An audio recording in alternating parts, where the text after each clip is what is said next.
제22대 국회의원 선거가 두 주 앞으로 다가왔습니다. 정당들의 공약 경쟁도 치열한데요.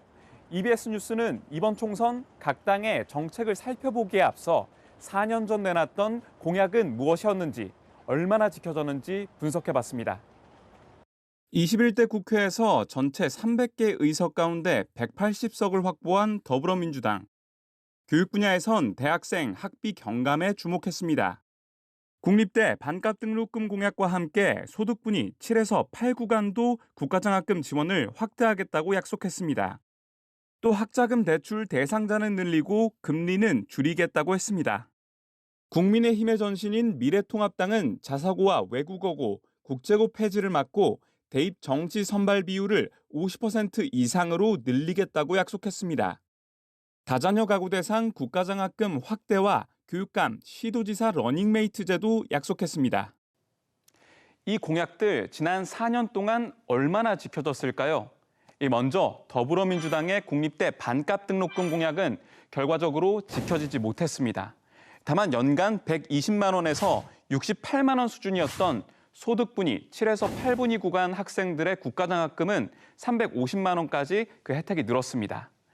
이 학자금 대출도 1%대 저금리로 유지하고 혜택도 대학원생까지 늘려 목표를 달성했습니다.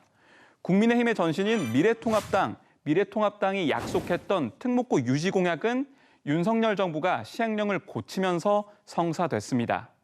대입에서 정시 선발 비율을 50%까지 늘리겠다는 공약은 이루어지지 못했습니다. 이 세 자녀 이상 다자녀 가구의 국가장학금 혜택을 늘려주는 공약도 있었죠. 이 공약은 올해 8구간까지 셋째부터 학비 전액 면제 혜택으로 달성됐습니다. 또 시도 교육감과 시도지사가 함께 뛰는 러닝메이트 제도는 제도에 논의는 있었지만 결과적으로 도입되지 못했습니다. 이번 선거 가장 뜨거운 정책 화두인 저출생 정책은 4년 전에도 공약 경쟁이 치열했던 분야입니다. 미래통합당은 난임시술비 전액 지원과 민간 베이비시터 등록제를 약속했습니다.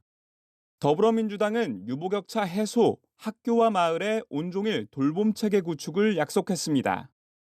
의료 분야에선 의대 정원 확대를 통해 필수, 공공, 지역 의료 인력을 확보하겠다는 공약을 내놓았습니다. 미래통합당의 난임시술비 전액 지원 약속은 지켜지진 못했지만 지자체별로 지원을 확대하고 있습니다. 또 아이돌보미 자격은 민간에서 최근에 국가 자격으로 바뀌었습니다. 더불어민주당 다시 살펴보겠습니다. 유보격차 해소는 어린이집의 관리 주체를 교육부로 단일화하는 정부조직법을 여야 합의로 통과시키면서 본 궤도에 올랐습니다. 이 범정부 차원에서 돌봄 체계를 구축하고 지자체가 주축이 되는 온종일 돌봄은 특별법도 발의됐지만 학부모와 돌봄 전담사 등의 반대로 통과하지 못했습니다. 또 지난 2020년 문재인 정부는 의대 정원을 확대하겠다고 했었죠. 하지만 의료계의 반발로 실패했었습니다. 이 국회가 정부나 지자체처럼 직접적인 집행 권한을 갖고 있지는 않습니다.